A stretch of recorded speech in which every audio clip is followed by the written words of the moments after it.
What's going on? We back once again. Goodfellas Sports TV in the building. Appreciate everybody for checking in. NBA 1-on-1, knocking it out while I have time.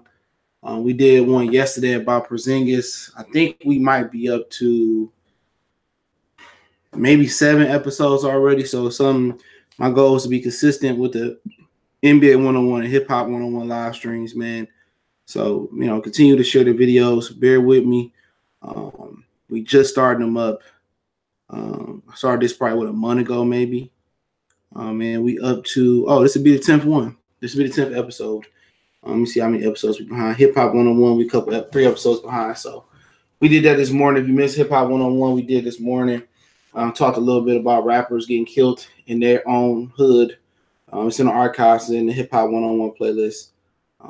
Other than that, we talked about where Lil Wayne ranked on the all-time great thing as well. So I'm trying to do other things as well for the channel. I'm trying to switch over content and streams. To some point, I eventually won't be doing a boxing stream every day. That eventually die off as far as to maybe 3 times a week, 4 times a week. And then, you can look forward to Hip Hop 1-on-1 and NBA 1-on-1 becoming a staple of the channel. But right now, it's basically in the trial run. So it's going good. It's growing well. Appreciate everybody for checking in. Don't forget we on Facebook, Instagram, Twitter, and you can reach out to the email. Ways you get in touch with me. All the links in the description. Don't forget to check out our sponsor, The Hellblaze, thehellblaze.com. Promo code Goodfellow1Boxing get you 18% off over there. They got everything: lotion, soaps, Maxizian lotion, muscle relaxer rub, lip balm. They got lotion bars, but for dry skin. The muscle relaxer rub is A1. All right. It's A1, don't get no better than it actually really works. So let's get into it, man. Talk about Zion Williamson, right fit for him. We're going to look up the chances of what teams got right now, worst record in the NBA. You know the NBA, I'm pretty sure everybody that watches the NBA is aware that the worst team doesn't necessarily get the number 1 pick. It's done by lottery because I think back in the day, teams were tanking intentionally to get the number 1 pick. And this conspiracy theories about the NBA lottery for years, with Cleveland getting it like 3 times in a 5-year span. Anthony Bennett didn't work out. Kyrie Irving, he worked out, but eventually got hurt. It only really worked because LeBron came back, and they got Andrew Wiggins one year where they traded him off. And then also in the top 5, they got Deion Waiters, and they sucked at all 4 of those. Kyrie won a championship, but the other 3 didn't really work out. Went to either be a dud or blossom somewhere else. So not necessarily it's a sure thing. You got to be able to evaluate. You got to be able to make the right fit and make sure you build around your number 1 pick. So last year was DeAndre Ayton. This year's probably going to be 99.9% Zion Williamson. And I like Zion. It's just I don't know if he's going to last with the weight on him. Now, these athletes are a special breed. They got rest nights. They jumping off the building. They're getting bigger, faster, stronger. But the NBA is a different beast. And what you got to understand is two things about the NBA that I think a lot of people don't understand. The 82 games is a lot of fucking games. Okay, mixed in with traveling. And another thing where I don't think a lot of people notice about the NBA, because you wouldn't know unless you lived the lifestyle or you was told about the lifestyle, is that you have a ton of off time. They don't practice every day in the NBA. A lot of times you got shoot around and then a game. A lot of times you got off days. A lot of sometimes it's scouting work, film study. A lot of times you're traveling from city to city, state to state, or country, going over to Canada. A lot of the times you got a lot of me time. A lot of me time for some players, maybe a lot of times to go out there and indulge in groupies. A lot of times me time might be eat time. You're eating all the time. Not taking care of your body, eating the bullshit on the road, blowing your money. So it's a lot of different ways, man. You got a ton of free time in the NBA when you're on the road. And that's why I'm worried about Zion Williamson and his weight. Because as your metabolism slow down, no matter how much cardio, how much running up and down the court you do, as your metabolism slow down, that weight gonna get on you. We seen it happen with Oliver Miller. Somebody said it earlier. We seen it happen with Sean Kemp. We shouldn't have happened to Robert Tractor Trailer, Derek Coleman, ton of these big guys, man. That's what? I don't know what you're talking about. Gotta be April Fools, bro. But a lot of these dudes, man, a lot of these dudes out here, man, don't understand like the weight of Zion Williamson, man. That's gonna be huge. He already 285. Or he might be 6'6", 6'5", at the most 6'7". But it's gonna be going up against better athletes. He still may be the most athletic, gifted guy on the court, but he will be going up against grown men. He will hit the rookie wall, and it is what it is. Damn, that's some other shit going down, man, in boxing that I seen. That's crazy. The Zone just lost one. I'll talk about that later. But looking at the standings, worst team is the Knicks, the Cavs, the Bulls. I think those are the three worst in the East, and let's look at the three worst in the West.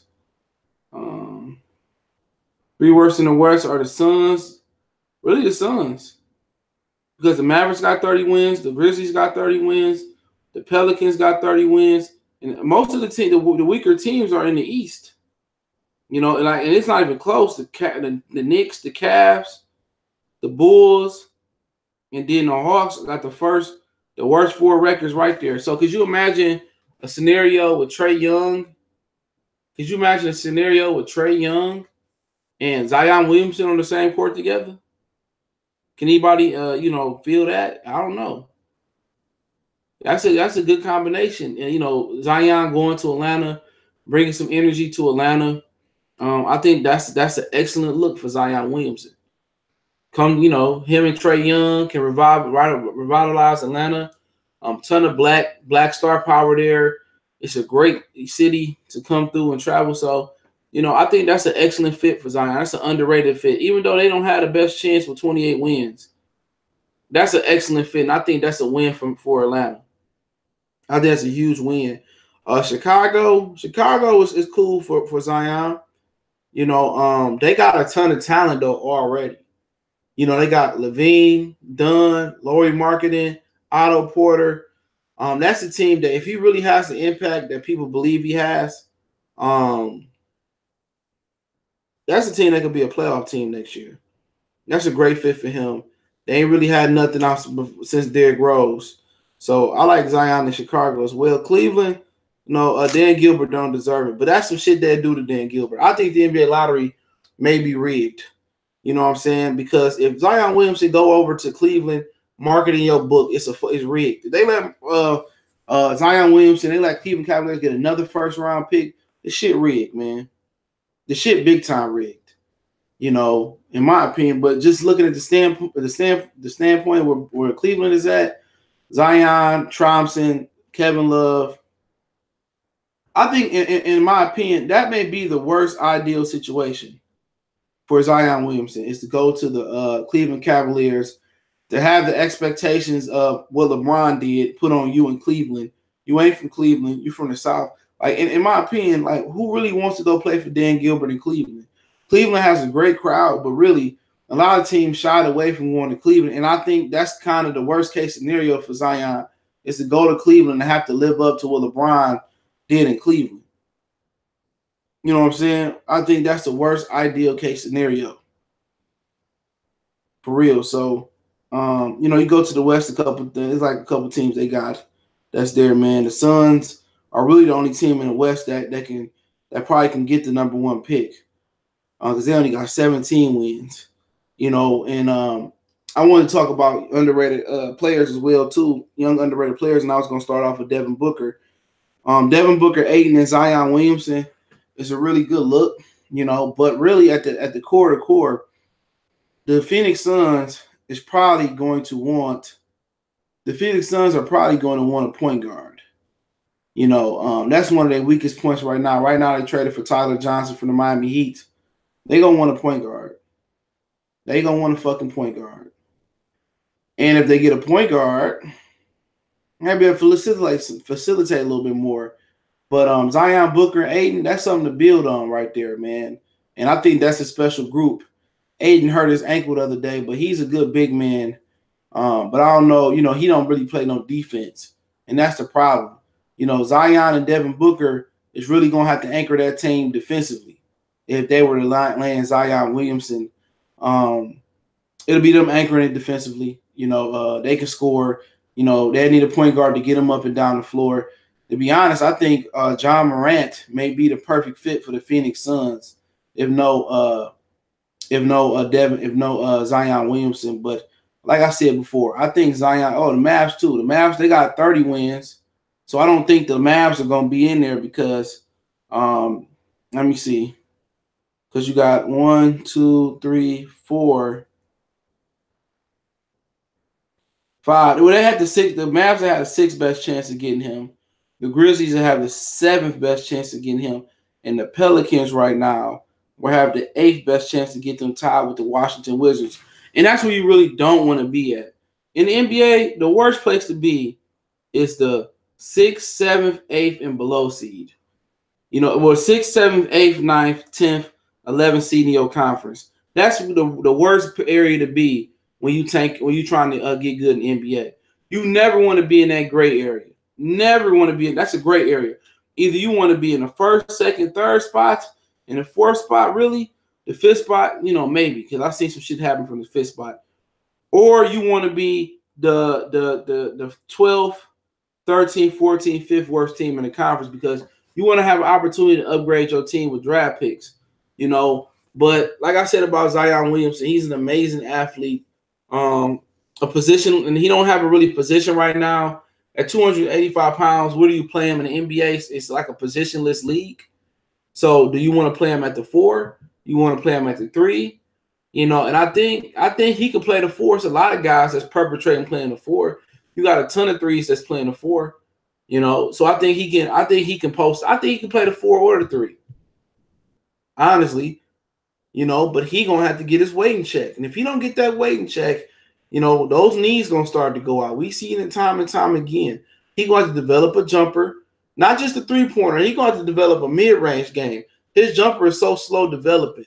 But the thing about it is people going to have to respect the ability to drive by or go through you in Zion Williamson. That's the ability that you're going to have to – they're going to give him that shot in the league. And he's going to have to really work on that shot and make it look a little bit more comfortable. But like I said before, and talking about the style that he would want to play in the league, I think the style that he would want to play is up and down style.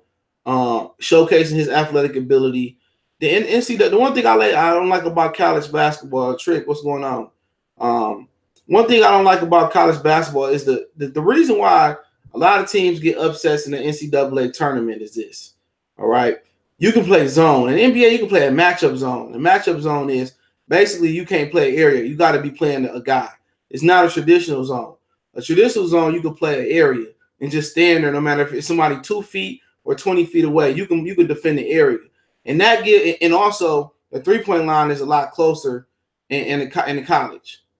So that gives a lot of those, VCU and a lot of those Utah State teams opportunity to win because the 3-point line is mad close in college and they can pack the paint.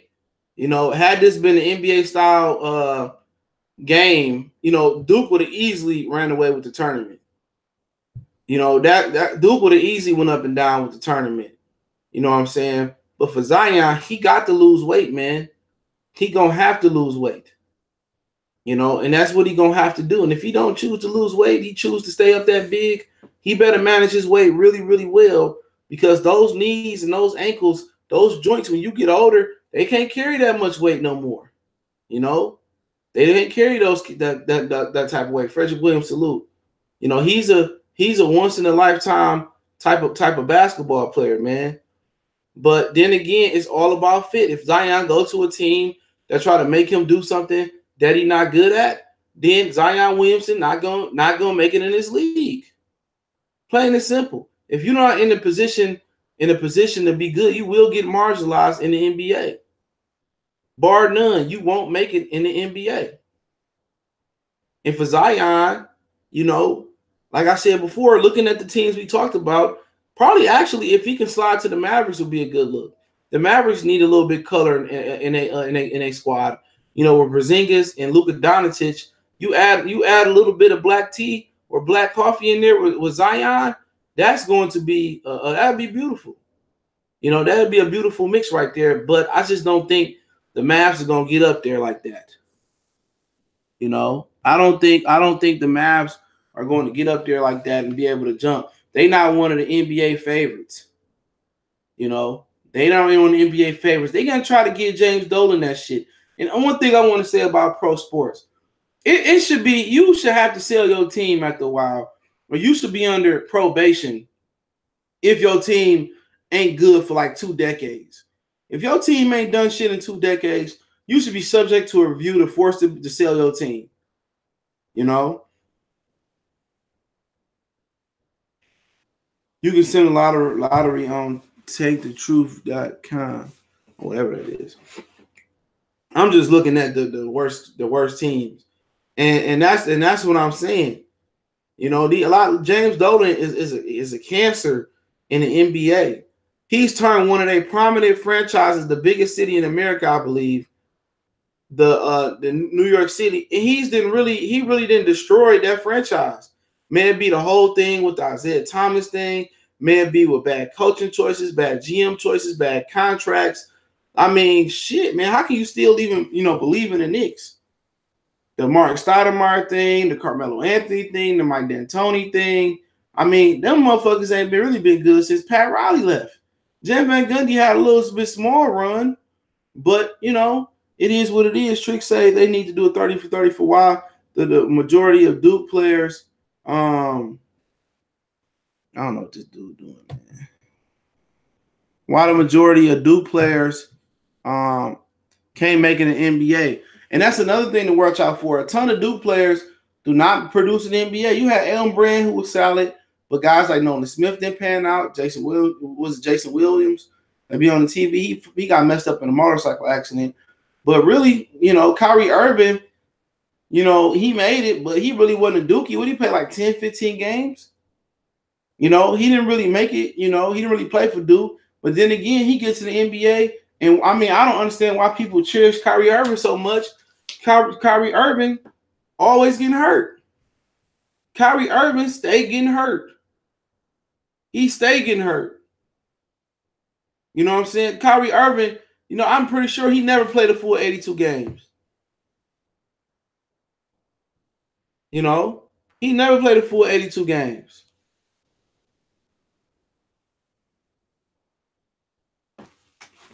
You know, he never played a full 82 games. So really, you know, I mean, who? You know, really, you got to look at Elton Brand.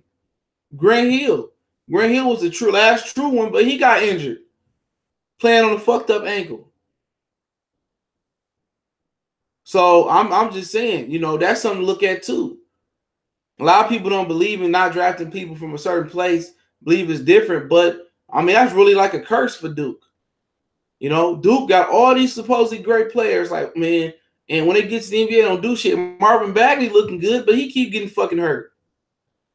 If they, hey, look here, man, if they ain't trash, they getting hurt in the NBA. And Zion got a couple red flags. That whole weight thing scared the fuck out of me. He said, I could damn near name 10 players from Duke in the 90s who are awesome at the collegiate level, but suck in the NBA. Christian Laettner? Shit, I know that's for sure. He's number one. Bobby Hurley didn't make it to the NBA. It's a ton of them. North Carolina got some decent pros from Vince Carter, Rasheed Wallace. You know, who else the fuck they got over there? That done well in the NBA. But they got some duds too. Rashad McCants, Sean May, you know, Tyler Hansbrough. They got some duds. But at least JJ Redick was solid. He had a career. Adam Morrison didn't have a career. Do you think Austin River is a bust? Yeah, he a bust. That was the number one high school player in the country. He was the number one high school player in the country. There's so many dudes that go over there and crap out. I mean, how the fuck you getting one and dones and they still crapping out? I hear that Chicago Bulls and New York are also in the sweepstakes to draft Zion. Yeah, they got two of the three worst records. You know, Sheldon Williams, he done married Candace Parker, and then he done disappeared. Garbage. Marvin Williams, another one. Couldn't start in North Carolina, but he was from North Carolina, excuse me. But couldn't start in North Carolina. He didn't do shit. He was like the number 2 pick or number 1 overall pick. I think Chris Paul was picked behind him. That whole Duke of North Carolina shit is suspect, bro. And they sit here and they get all these great players over the years, and them motherfuckers stink and suck. Johnny Flynn from Syracuse, he ain't did shit. Hakeem Warwick, he gone too. You know, all these supposedly great ass players from certain schools, man, that'll never pan out. Never. What's going on, Underrated Darkness? All these dudes that never pan out. KU, well, Andrew Wiggins is terrible. He is RJ Barrett. That should be RJ Barrett NBA comparison. Andrew Wiggins, they both terrible. I think RJ Barrett got the reputation for being a better shooter, but shit, I really can't think a lot of Kansas players off top. Paul Pierce, Drew Gooden had a solid career, and Duke, Carlos Boozer had one of the better careers for Duke. Carlos Boozer, Joel Embiid always injured and hurt, but then you had you had a couple dudes from Kansas that just didn't pan out. The Frank some guy who played for the Kings. Then I mean, Kansas has some motherfucking dupers too. You know, really, that should be a great video question. And we chopped about which college has produced the best pros over the last 20 years. That's a great question. You know, when you got to look at it, you got to put John Calipari on top from Memphis. You know, well, he had some duds in Memphis, but the nigga had Derrick Rose. You know, then he got to Kentucky, Eric Bledsoe, John Wall, Devin Booker, Karl Anthony Towns, Anthony Davis. You got to put Kentucky up there. The last 20 years, win, lose, or draw for championships, Kentucky has had the most consistent pros. Jamal Murray, you know, keep going on and on again. You know, I don't know too many other teams that produce that many stars. And is it something that John Calipari doing that other people not? I don't know. DeMarcus Cousins, another one. I was just about to say that. But I think for Zion, the best fit for him, you know, I wouldn't even say the Knicks. Why would you want to go to the Knicks and play for a scumbag like James Dolan? Why? Why would you want to go to the Knicks? And that's no offense to the Knicks fan. I like going to the Garden and shit. I like Madison Square Garden. I like, you know, Manhattan. I like Times Square. That's all Gucci. But for real talk, y'all know James Dolan is the scum of the earth. And why would you want to go to Cleveland and try to live up to LeBron expectations? You know, real talk. Why would you want to go to those two teams to live up to those expectations? You know, to LeBron's expectations. Because that's what they're going to compare Zion to. Well, LeBron did this his rookie year. LeBron did second this his rookie year. And then, you know, I think the best fit for that dude is, you know, maybe not for the NBA market-wise, but the two best fits for that dude is probably Dallas and probably the Phoenix Suns. You know, and people are going to say, excuse me, and Atlanta Hawks. I think the Atlanta Hawks deserve some shit like that. But you know, motherfuckers going to say the Lakers. You know people going to say the Lakers. You already know that. Oh man, Zion going to the Lakers. Speak it in and believe it. That shit ain't happening. He goes to the Lakers. We might as well boycott the NBA because that shit is set up. You know, that's gonna be a fucking setup.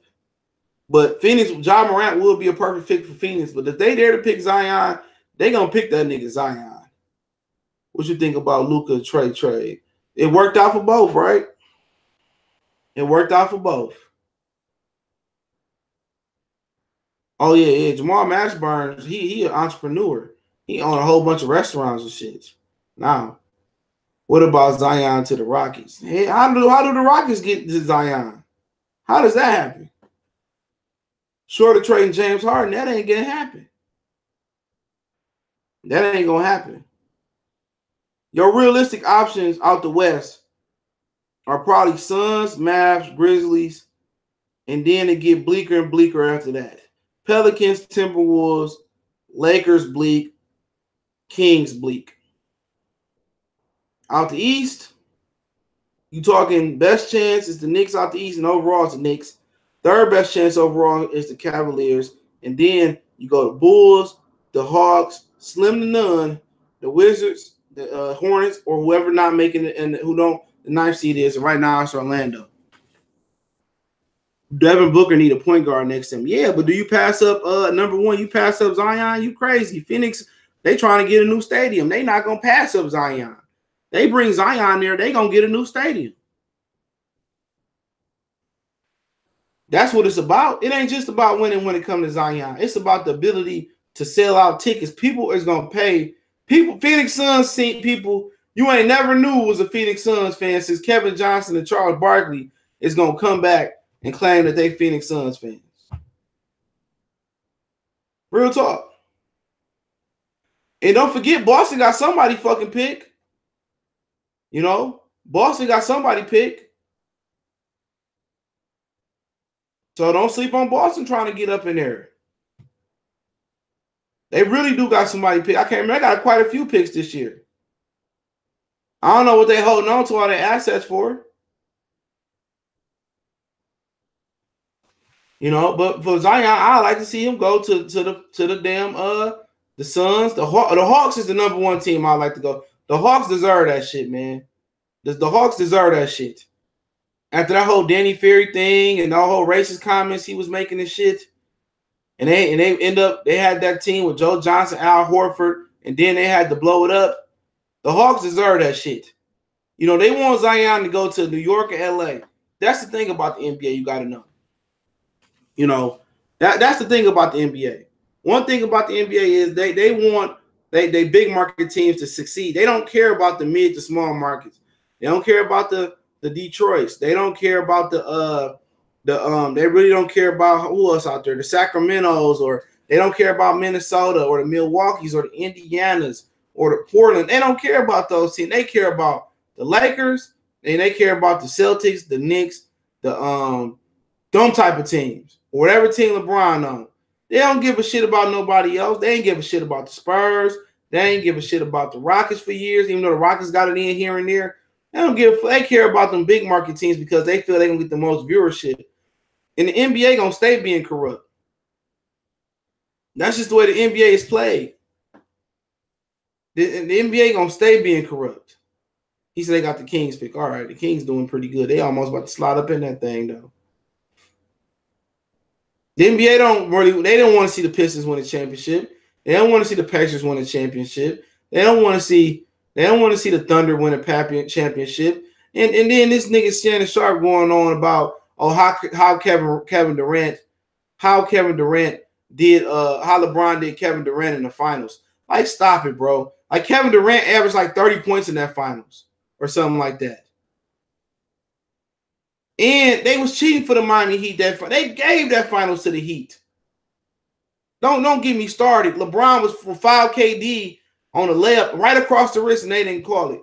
And with all them players that LeBron had in the Miami Heat, from Shane Battier to himself, D Wade, Chris Bosh, the Mario Chalmers, and the rest, they still had to cheat to win.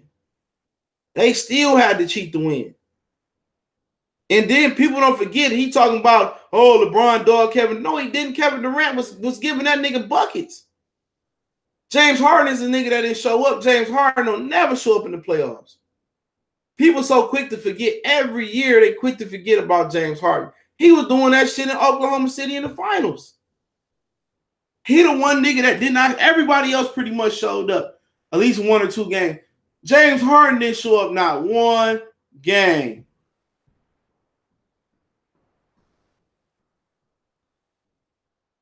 Not one game. Not one game. He didn't show up not one game. Yeah, man, they all ESPN and the media, they always trying to push Duke players, and they don't never turn out to be shit. Never. Would it surprise me if Zion Williams was a bust? No, it wouldn't. Look at Duke history. Corey McGaddy, he ain't really did shit. Salute, Christopher Smith. Salute. Do you think Dirk is credited enough for gunning down the Heat? No, he ain't, bro. He ain't credited enough. That motherfucker didn't have one superstar on that team. Jason Kidd was agent. Tyson Chandler ain't never been a superstar. None of that. They had a great team, though. Other than the Detroit Pistons in 03, 04, I think it was season. And excuse me. That was a team effort right there from the Dallas Mavericks. You know, there are a lot of people, they don't credit that being a team effort. They said, well, the Pistons didn't have a superstar like Dirk Nowitzki, but Rasheed Wallace was every good as Dirk Nowitzki. Real talk. He was when Rasheed Wallace was on, Rasheed Wallace was tough to stop, you know. But Dirk Nowitzki was busting their ass. Jason Terry was busting their ass. That was other than any other Piston finals. That was my favorite finals right there. When the Mavericks beat the Miami Heat like they stole something, not one, not two. Now, that was my favorite finals. LeBron out here, you know, out here plotting for a championship. That's why niggas don't respect that nigga, man. The nigga had to orchestrate a championship team just to get past the Celtics. Had that nigga waited, the Celtics would have got old. But he sat there and cried and threw his bandana off and knew he wasn't coming back after the Celtics whooped his ass. You know, a lot of shit gone forgotten about LeBron James. I don't forget shit. You know? And people got mad at Kevin Durant for going to get a ring when LeBron James went to the ring and act like, you know, that motherfucker running on his own. Get the fuck up out of here. Ain't no difference between that. No difference. Appreciate it. Ain't no difference. Y'all niggas both went out there searching and trying to find the best way to win a ring. Both of them. Ain't no difference.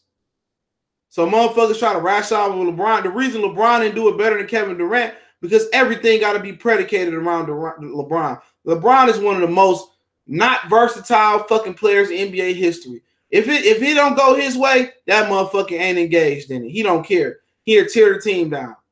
He ain't one of them niggas that's going to be like, you know what, we going to make this work. He one of them niggas that need every motherfucking thing to make the macaroni and cheese come out right. If he ain't got the right cheese, he ain't going to cook it. But it's certain motherfuckers that know how to hustle. You know, like my grandma. When we ain't had no pancake mix, we wake up in the morning and all of us over there, my grandma make that shit from scratch. She know how to make that shit jump. LeBron James don't know how to make that shit jump. He need everything perfect. He the nigga that work on the cars and put gloves on. You feel me? He the nigga that work on the car with the gloves on so the grease don't get in his fingernails and shit. You know? That's the difference, man. And a lot of people don't want to know, don't understand that shit. The nigga need everything to be perfect. Everything. Everything. It's crazy over here in Cali, bro. Police pulling over everyone, asking them what they know. Yeah, I heard, man. I heard what happened to the nigga. I'm not gonna say shit. I know exactly what happened. You know, ain't none of my business. You know, it definitely was gang. It wasn't gang related. It definitely was on some hating shit. It was a brother that killed that brother, man. It's always the person close to you that touch you. You know, but like I said before, I like Zion to the Hawks. That's who I like. I'm gonna settle on the Hawks. I like Zion to the Hawks. Real talk. A lot of motherfuckers might not like that shit. I like Zion to the Hawks. Detroit Coon War, salute. I think Atlanta deserved that shit, man. Atlanta had made themselves into a mid market and a mid major market in Atlanta. It turned itself into a premier city.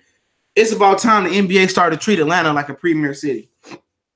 You know, the college football recognized them for giving them the Peach Bowl, the preseason Chick-fil-A Bowl, whatever that is, and then the college football playoffs was played there a couple of years ago. They got I think it was the College Football Hall of Fame is there as well.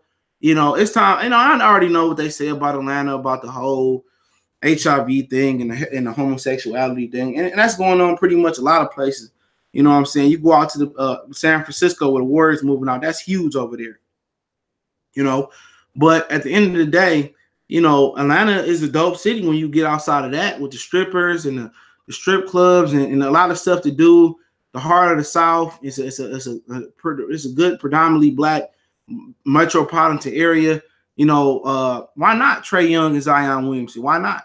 I'm not looking at this as a Piston fan or as a Lakers supporter or as a Thunder fan or nothing. I'm looking at this as a true basketball fan. I think the Atlanta Hawks deserve that shit after not getting Zeke shit, you know, not getting Dominique shit, excuse me. And Dominique had to battle with the Celtics, battle with the Pistons, battle with the East was treacherous back then, bro. Like motherfuckers act like Michael Jordan was supposed to come in the league, and Shannon Sharpe supposed to act like he was just supposed to just run through the entire Eastern Conference. Like, man, you had killers there. Bernard King still was there that time. You had a tough Milwaukee Bucks team. The '86 Celtics, one of the greatest teams put together. Then you had the Bad Boys. Then you still had the Celtics down there. And then it was treacherous in the East.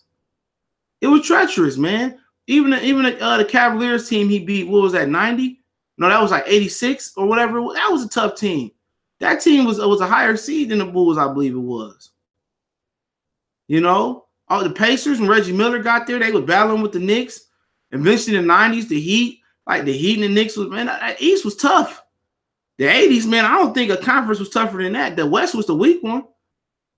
But motherfucking Magic and them was just running through the Western Conference every year. And Larry and them was just, you know, going through wars in the East. You know what I'm saying? The East, man, you made it out the East, nigga. You was a champion, nigga. Real talk. You made it out when Jordan made it out the East, wasn't nobody beating him after that. If he can get past Detroit, wasn't nobody beating him. Deion Williams, salute. He said, what is Zion in NBA, a 3 or a 4? Maybe a 3 or 4. I ain't sure. You know, they call it a positionless league now. But like I said before, the East wasn't no fucking joke. He said, I missed the Spurs, Dynasty. What happened to them? Got old. The Spurs was killing. Man, that's really one of the reasons why the NBA really don't fuck with small markets.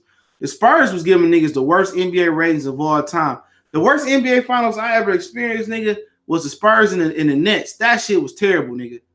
And I think the next year went up against, that's when the East was weak. The Nets had went up against Shaquille O'Neal and them, and they got housed. It was one of them years, it was Kenyon Martin, Jason Kidd, Richard Jefferson, and Lucius Harris and motherfuckers like that. Like that Nets and that net with the New Jersey Nets and that Spurs tier, like nigga, they got the worst ratings of all time. I remember they took the when they was going back and forth and Reggie was hitting game winners and shit. Jordan was just too much. Reggie was giving Jordan some business coming off them screens. I watched them shits. Spurs and Cavs in 07 with LeBron. That was terrible too. But it wasn't worse than that net shit. That net shit was terrible. Their ratings was bad. You know what I'm saying? Their ratings was real. The Lakers were just smashing niggas back then, bro. The Lakers was just smashing niggas. I remember that shit. But the real NBA finals, for the Lakers was always the Western Conference Finals. Always. And sometimes the Western Conference Finals weren't competitive. Like when they beat the shit out of Spreewell, Cassell, and Kevin Garnett. You know? But nigga, Bobby Jackson and Mike Bibby and them Sacramento teams, King, that Kings team, a lot of teams wouldn't have beat them today. That Kings team, a lot of people couldn't fade them. I don't think the Miami Heat would have beat them at their best, even Ray Allen. I don't think they would have beat the Kings in a 7-game series, nor the Portland Trailblazers. No, the Portland Trailblazers had a starting 5 for your starting 5 on their bench. Bonzi, Ruben Patterson, a young Jermaine O'Neal, Steve Smith, Scottie Pippen, Rasheed Wallace, Damon Stoudemire, Arvydas Sabonis.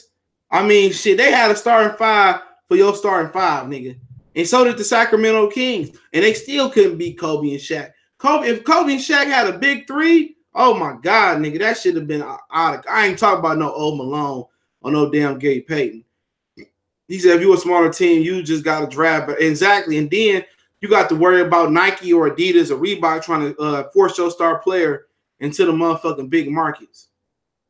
Them wasn't the Jailblazers. The Jailblazers is when Zach Randolph came later. A lot of people forget that. The Jailblazers was the Zach Randolph Portland Trailblazers. Some of them players might have been on that team, but that was the Jailblazers. Bonzi Wells played for the Pistons too back in the day, I believe. But you know what?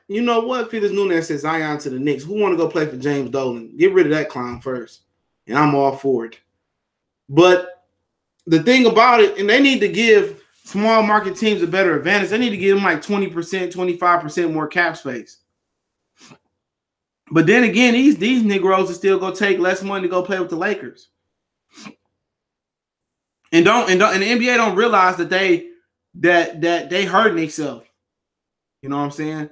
They don't realize they hurting themselves. Like niggas want to actually see the Wizards win, or people want to see the Pacers win one, or people want to see the Thunder win one, or people want to see the Orlando Magic win one. Like, you do got other cities, and if you're not going to give those cities a fair shake, then why the hell are they in your league? Then just downsize the league. Cut the 10 worst teams out of there. But you know what? It's about money. But they expect us to come out night in and night out to spend our hard-earned money to watch our teams play, and they don't have a best chance in hell to win. Do you think the Warriors are the best dynasty? No, they're not the best dynasty all the time. Not even. I'm gonna say, nah. It's Celtics, Lakers. However you want to say it, Celtics, Lakers. You know, best dynasties of all time. 80s, go back to the Bill Russell ones. You can go back to the Lakers 2000 little run. Wasn't nobody fucking with them niggas, man. I might even take the Spurs dynasty over the Warriors dynasty. You know what I'm saying? For real. The Warriors was cute and shit, but had they played in another era, you know, I don't think then people look at their team and say, well, they had this and that, but they wasn't crushing niggas like they were supposed to. You know, they was barely winning by the chin of their chinny chin chin a lot of times. They weren't crushing clowns like they were supposed to. LeBron and Kyrie and them was the second year without Kevin. Well, the last year they played without Kyrie. I mean, with Kyrie, they weren't supposed to even get. They weren't even supposed to get a game. Had LeBron played better defense, had Kyrie played defense, had Kevin Love played defense, the Cavaliers would have took the fucking the Warriors 7, but they ain't played no fucking defense. They ain't win no fucking defense. He said the Spurs never went back to back. Still considered the dynasty. 99. They got a couple in the 2000s. They beat us in 05. They got another one against the fucking Miami Heat. They still consider the dynasty. They won multiple championships with their core. Well, what may have been first it was Robinson and Tim Duncan. Then it was Ginobili, Tony Parker. Then they won again with them. Them niggas was hanging around a long time. He said the Minnesota Lakers back in the field with George Mikan and them motherfuckers. You know what I'm saying? You know, you can't, like I said before, the Warriors are just a product of a new league, man. You can't touch a nigga or nothing. You can't hand check. You can't brush a nigga, nothing. I was just watching the highlight. I remember that shit when Shaq dunked on Chris Dudley and pushed Chris Dudley bitch ass to the ground. And Chris Dudley threw from the Knicks, he threw a ball at Shaq. Wasn't no technical call, I don't think. This league done got too soft. You know what I'm saying? And you look at the league now, they score 110, 120. The Denver Nuggets was doing that shit back in the day. The Pistons was doing that shit. All these teams was averaging like 109, 110 points a game. And that was with hand check and no flagrant fouls.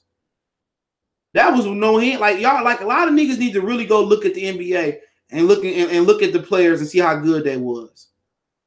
George Gervin was amazing.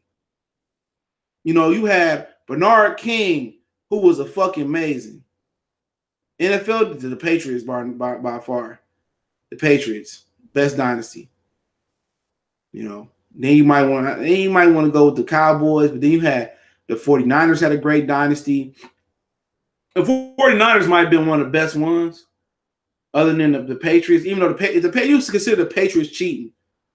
And you want to take that consideration, then you go to 49. The 49 were whooping niggas' ass and taking names of them whooping niggas' ass. The 49ers were man, that motherfucking West Coast offense, man. They was kicking ass, man. They had beat John Elway. Motherfuckers forget John Elway went to 3 Super Bowls. That motherfucker got smoked in all of them until he got TD in the 90s. He says the best talented team I never seen win a championship was probably OKC and the Orlando teams. No, I mean those two. Yeah, I'll say those two up there. Portland, bar none.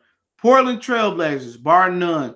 Even though they had some older guys, I've never seen a more talented team than Portland not winning. Just off the top of my dome, I put them over them two teams. That Portland team was the fucking real deal. Had Arvydas Sabonis been 10 years younger, they probably beat them niggas, man. Arvydas Sabonis was the coldest white player to ever touch a basketball. The reason why he don't get no recognition is because he didn't come over to the NBA. He didn't come to the NBA until it was too late. I may be wrong about the last one. You are correct, though. I'll take one every other year. Yeah. You know what I'm saying? That motherfucking Spurs team, it was just the nucleus of them niggas, man, that made them good. But them motherfucking that Portland Trailblazer team, they had them niggas Lakers down by 20. Kobe and Shaq, man, they got the benefit of some calls, but that was some bad boys. Kobe was a fucking animal. These niggas just dismissed Kobe like Shaq carried the team. Hell no. Kobe played D. Kobe played D. Kobe was that nigga, man. Because you got to think about it. If Shaq was so cold, why he didn't win one with Penny? Why he didn't win one with Penny Hardaway? That's what you got to ask yourself. And then they came back the next year. And then because they had beat that year, they went to the championship. I think they beat the Bulls. That's when Michael came out of retirement. They came back next year, and Michael obliterated their ass. And then after that, Shaq was gone. When Nick Anderson missed them free throws, that was the end of that dynasty. Because they had got Horace Grant from the Bulls. Nick Anderson, Dennis Scott. Scott Skiles was there for a minute. Penny Hardaway, Shaq. They had a squad. And once Nick Anderson missed them free throws, for niggas who watched that shit, it was over with. That nigga wasn't right since. He wasn't right since. And that was the end of that dynasty right there. That was that end of that. They weren't even dynasty. It was the end of them. And then after Shaq left, Penny couldn't handle the load. His body started breaking down. And then it was the Kobe and Shaq show. Kobe had to whoop Shaq ass a couple times. Shaq had to whoop Kobe ass a couple times. And they eventually started winning. But like I said before, man, he had to go through some things too. But I could talk historical NBA all day. Yeah, they beat Mike in 6, and then Mike beat them in 6, I think 72 and 10 year. Knicks missed 4 free throws. Ain't nobody gonna forget that. Yeah, the Rockets pulled off a back-to-back thanks to fucking Nick Anderson. The second time they had Clyde Drexler on that joint. Because the Pistons had whooped on Clyde Drexler ass, him and Terry Porter out there in Portland. What was that, 1990? We whooped their ass. The Denver teams back in the 80s, Alice Ingles, Quad 50, Dan Easel, Kentucky, Quad 40, T Dunn, the only defensive stopper. Yeah, oh yeah, the 80s. Yeah, them motherfuckers had a legendary game with the Pistons, but them niggas scored a ton of points. Still might hold the record for most points in the game, I think. I might be tripping. Houston Rocket teams was kind of nice. Yeah, that was tight with Elijah Wan, Sam Ugly Ass Cassell, Robert Ory, Vernon Maxwell. Eventually they got Clyde Drexler. Yeah, them teams was straight. They got theirs in. What's going on? They got theirs in. I'm going to talk about in the video. I'll talk about some of the most underrated young NBA players, man. Devin Booker is what really got this question started. I think obviously he doing big